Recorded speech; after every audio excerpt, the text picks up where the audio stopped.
Hey everyone, you're listening to the Visually Stunning Movie Podcast, the place to come if you just want some good old fashioned talk about movies. You can find us on Facebook and Twitter, VS Movie Podcast. You can just go to the website, vsmoviepodcast.com. We're on Google Podcasts, we're on Apple News, we're on Stitcher, we're on Spotify. Basically, you can find us pretty much anywhere you want to listen to us. We appreciate you listening. If you want to throw us a like, follow us on any of those outlets, and share us with your friends. We'd really appreciate it. And don't forget, if the best thing you can say about a movie is that it is visually stunning, then the filmmakers have done something dreadfully wrong. Now, let's get on with the show. Hey everyone, welcome back to the Visually Stunning Movie Podcast. Thanks for listening. I'm Mark. That's Ryan. Hey Ryan. Hey guys. We're going to talk about a movie. We are ultimately mobile today. We are both out and about doing stuff, but we need to talk about this movie that opens tonight, that the geekdom world has been waiting for. Star Wars: The Rise of Skywalker. After Last Jedi, the fandom was slightly fractured, would you say? Yeah, slightly might be under. But no, actually, no. I think slightly is probably true. Yes, It's slightly fractured. So we lost Colin Trevorrow for episode 9, and we picked up J.J. Abrams returning after The Force Awakens, which some people had a problem with The Force Awakens, but most people didn't. We're going to try not to spoil stuff, but this is hard to talk about what he did without towing a line. Let me make a statement, and I'll let you respond and see if you agree or not. My basic point here is that J.J. Abrams threw everything he could think of at this film, but whether that's enough to satisfy the fans or not may prove to be as decisive or as divisive as Last Jedi was. yeah. I think part of the problem is J.J. Abrams' knowledge of Star Wars is very mainstream. So this is a film that ultimately plays probably more to audiences that are casual Star Wars fans than it does to those who are extremely passionate about it and have read all the expanded universe books and watched all the cartoons and all of that. But can we say that there's nothing wrong with that? Sure. I mean, it's a different approach. I mean, the Ryan Johnson approach was more of a deep dive into a lot of the lore and a lot of the things, and a lot of people didn't like that. And so yeah, this is a movie that I think was made more for a mass appeal than it was for a specific group of fans or the hardcore fans. And there will be moments in there, I think, that will appeal to hardcore fans. There will be things that are somewhat annoying, I think, to some viewers. But I think, how do you end anything? Ending anything is a very difficult proposition. And for me, the emotional kind of reaction that I had to The Last Jedi, that's more of my definitive Star Wars experience than the feelings that I felt at the end of this film. But I still had fun with this film. He did try to make it an adventure film because there's almost no downtime.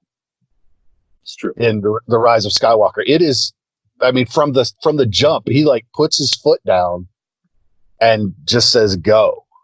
I think he had to, though. I think that so little actually happened in Last Jedi.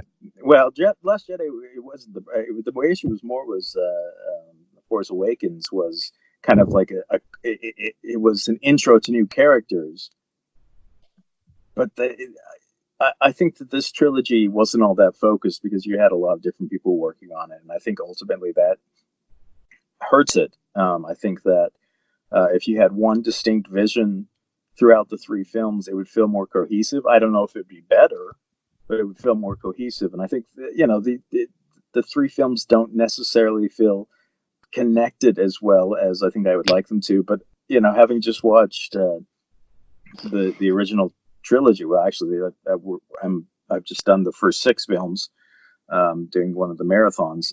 There's some tone changes in those films as well, but the story felt at least somewhat tied together. But then when you take the prequels and the original trilogy and try to line them up, there's some dissonance there. They don't exactly fit either. So it's a fantasy film, and I think that the big difference for me was Rian Johnson tried to make it into more of an artsy film. And I think he did make a gorgeous film. In retrospect, was it different than a lot of what Star Wars is? Yeah, I think it probably was. It was a more serious, even though he had some really weird humor in there. But I think that that J.J. Abrams maybe is more like Lucas in his approach, and whether that's a good or a bad thing, it's going to be up for the individual person. Yeah, the way I felt afterwards was you could almost forget The Last Jedi if you just watched Force Awakens and Rise of Skywalker. I mean, there's a couple of like informational bits that carry over from The Last Jedi, and I don't want to go into them now because I don't want to tread too close to spoilery stuff. But aside from like the introduction of Rose Tico as a character, which, she carries over, there's some other informational stuff you learn in Jedi or Last Jedi that carries over. But basically as a whole, there's almost nothing critical story-wise. And I hate to say that because I actually am one of the people that liked Luke's arc through The Last Jedi. I didn't have a problem with that. Yeah, I loved his arc, actually. So, but that would be the one part that you couldn't do without. But like the rest of The Last Jedi, you really could just kind of throw away. Yeah. In terms of watching Rise of Skywalker. Sure. They kind of distanced themselves from some of that, and I disagree with some of the decisions they made in that. I won't go into that really because that would be really spoilery. But I know. There were things that they did in the film that seemed to, I don't know, abandon is the right word, but what I tell a lot of people is this is one of those from a certain point of view sort of things. Did they lie in this movie? Was it whatever? Well, from a certain point of view, no, they didn't. And that's kind of the Star Wars cop out in the sense that the narrative kind of formed over time rather than being a complete idea from the very beginning. And so there were always certain things that didn't exactly match up. They had to do some kind of artistic rebuilding of the canon. That normally doesn't happen from this movie to this movie. It would happen like from the original trilogy to the prequels. Yeah, but I think there's trilogy. It doesn't normally happen in adjacent movies. No, I mean it did happen in Star Wars and Empire Strikes Back to a certain degree, but it was handled a little more or less obviously, I think there. But yeah, no, you're going to see a lot of critics that don't like this film, and I think part of the reason is because we had something that was far more high art sci-fi, and in a way this is kind of a step back to just mainstream sci-fi. And so you're going to see a lot of critics who are upset about that and don't like this film as much because, quite frankly, I don't think it is this well made a film. You may be more comfortable with what is said in the film, but it's a very kind of blasé Star Wars looking film. The art design in it isn't nearly as memorable and as stunning as it has been in other films, and a lot of the art design that's in this is yet again stolen from other films. This is I mean, there's a lot of stuff in this film that we've been to these places before. This is not a film about exploration. It's kind of about and I guess maybe that it's appropriate, but it's a film about revisiting the places we've been and wrapping it up. Yeah, he when I say he threw everything he could at this film, that was callbacks to previous worlds. That was callbacks to previous movies. That was taking pokes at The Force Awakens, his own reboot attempt. He did that in a couple spots. Mm-hmm. And not homages. He like poked himself, which I which I noticed. I was like, wow, it's kind of cool that he did that. He kind of acknowledged some of the fans' gripes about that, but not like really overtly, but you're just like, and you move on. But yeah, but it is all layered in a really thick coating of nostalgia for everything that has come before. If you liked it about Star Wars, he tries to put it in here. And I think because of that, not only, just from a story and character standpoint, a lot of times the screen is literally full of stuff. And you're just like, dude, weed that out. I mean, you even see it in the prequels. In the previews. This isn't a spoiler. There's that shot of all the Star Destroyers in the sky. And they're literally bumper to bumper.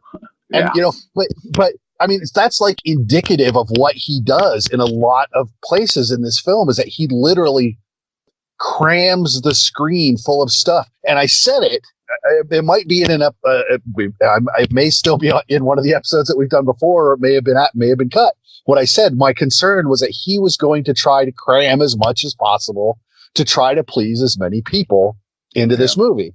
And that is literally exactly what he did. So depending on how you feel about that approach is really going to affect how you feel about this movie overall. It felt like classic Star Wars in that it had to after Last Jedi. But then he did by bringing in all those other elements. So he gave you Star Wars, Star Wars, Star Wars, Star Wars, Star Wars. He pounded it home the whole time. I can't speak to all of the canonical non-cinematic stuff. There are people out there that are actually versed in it. I don't have time to watch 30 cartoons, read 40 books, and that doesn't include all of the stuff that since Disney bought it, they've been pulling out of the Legends, which used to be canon, to put back into canon. So I have to look at these films as standalone products, in relation to the first 6 movies. I can't look at them as everything else because they're just part of this cinematic world. You talked about tying everything up. Yeah. I don't know if he did it better than, say, Marvel did it with Endgame. Marvel had 10 years and 22 movies. Star Wars had 40 years and 8 movies. But I don't know. I don't think he did it as well as Marvel did it. I think he did it better than Rian Johnson did it. I think he did as well as he could do, given what he had to accomplish with this film. I think that we find ourselves in a very similar position in that there's a lot in this movie, and there's actually probably enough that you could have made a trilogy out of just this movie, which is kind of how I felt about the prequels, in the sense that we got bits of a story, but there was parts of a story there that we didn't get to see that ultimately ended up in some of the animated stuff for the Clone Wars. But there was there's certain things that we really wanted to see that we didn't see that were brought up. And there's kind of those sort of things in this where it's like, okay, if you weren't writing these one at a time, if you had more of a vision, of a long-term vision, maybe you would have been able to make 3 films that were just, not over crammed, but that were filled with this story, rather than smashing it into one movie at the very end. And there's things that I disagree with that are in it, but that's not uncommon. No. I didn't write this, I mean, would I like to have written this? Maybe, but I would have written it differently, and whether or not that would have been better. I would have liked to been a guy to call in to go over the script they shot. That's that. I don't know that I would have wanted to have written it, but I would have liked to script doctor it. Mm. I think I'd have been okay with that particular way to go at it. So where are you at on a number? How do you rate? Well, I mean, somewhere between a 6 and a 7. But let me say this: I'm seeing it again in a few hours here. I'm seeing it tonight at 9:00 as well. I'm seeing it again.